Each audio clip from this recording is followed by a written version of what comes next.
Good morning everyone. हमारा channel said capital को आप लोगों को स्वागत है।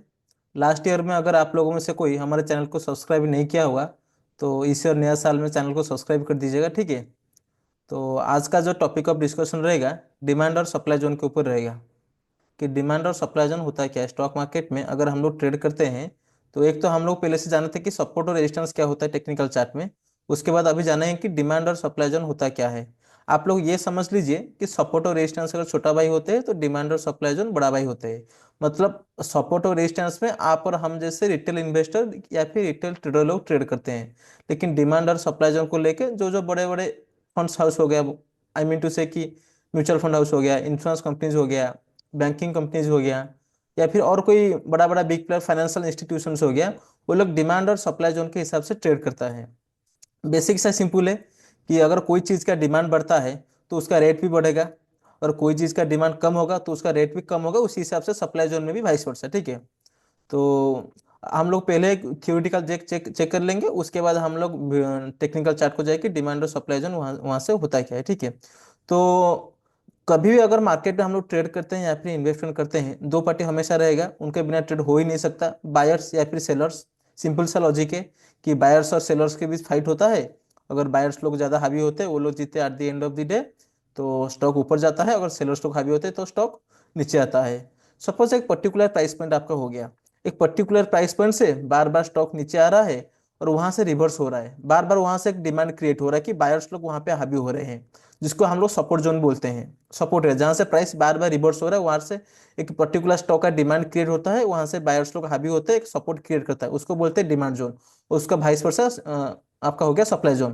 तो ये चार्ट में ऐसा बनेगा, स्टॉक ऐसे ऊपर गया, नीचे आया, ये प्राइस पॉइंट से फिर से डिमांड क्रिएट हुआ, बायर्स लोग हावी हुए, फिर से ऊपर गया, नीचे फिर से डिमांड क्रिएट हुआ, हावी हुआ, नीचे गया। तो ये इसको हम बोलते हैं सपोर्ट एरिया। ये जो एरिया था इसको बोलते थे हम पहले से सपोर्ट एरिया। अब हम लोग इसको बोलेंगे डिमांड एरिया या फिर डिमांड जोन। उसका डिट्टो पूरा उल्टा वाइस वर्सा, इसको बोलते हैं हम लोग resistance area by resistance zone, what ever बोलते थे। इसको अभी बोलेंगे सप्लाई जोन। सिंपल सा लैंग्वेज में, सपोर्ट जोन के पास डिमांड जोन होता है, रेजिस्टेंस जोन के पास सप्लाई जोन होता है, ठीक है। अब एक चार्ट के जरिए इसको समझेंगे तो लाइव मार्केट में इजी रहेगा, इसलिए मैं लाइव मार्केट में ये वीडियो बना रहा हूँ। तो सपोज हम निफ्टी का चार्ट ओपन करते हैं। सेकंड चार्ज नहीं, तो निफ्टी का चार्ट ओपन किया, अभी 5 मिनट का टाइम फ्रेम में है। तो हम चेक करते हैं कि कैसे बड़े बड़े रिटेल इन्वेस्टर, सॉरी बड़े बड़े HNI कस्टमर हो गया या फिर mutual fund house banking institutions हो गया, वो लोग कैसे ट्रेड करते हैं। देखिए ये हो गया आज 1 जनवरी कल का कैंडल।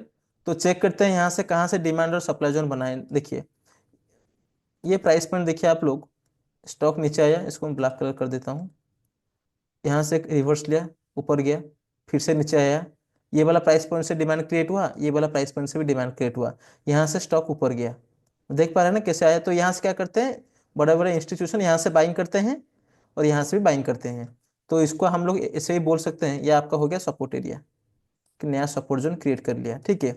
उसी हिसाब से देखेंगे तो आपका हो गया, ये देखिए ये वाला प्राइस पॉइंट से नीचे आया है, ये वाला प्राइस पॉइंट से स्टॉक नीचे आया है ऊपर जाके, फिर से ये वाला प्राइस पॉइंट से नीचे आया है, ये वाला प्राइस पॉइंट से नीचे आया है, ये वाला प्राइस पॉइंट से भी थोड़ा नीचे आया है। तो ये जो एरिया दिखा रहा है इसको आप रेजिस्टेंस जोन बता सकते हैं, या फिर इसको सप्लाई जोन के हिसाब से ट्रेड कर सकते हैं। नीचे वाला एरिया आपका हो गया सपोर्ट जोन या फिर आपका डिमांड जोन, ऊपर वाला हो गया आपका रेजिस्टेंस या फिर आपका हो गया सप्लाई जोन। उसी हिसाब से बड़े बड़े रिटेल इन्वेस्टर लोग ट्रेड करते हैं, ठीक है।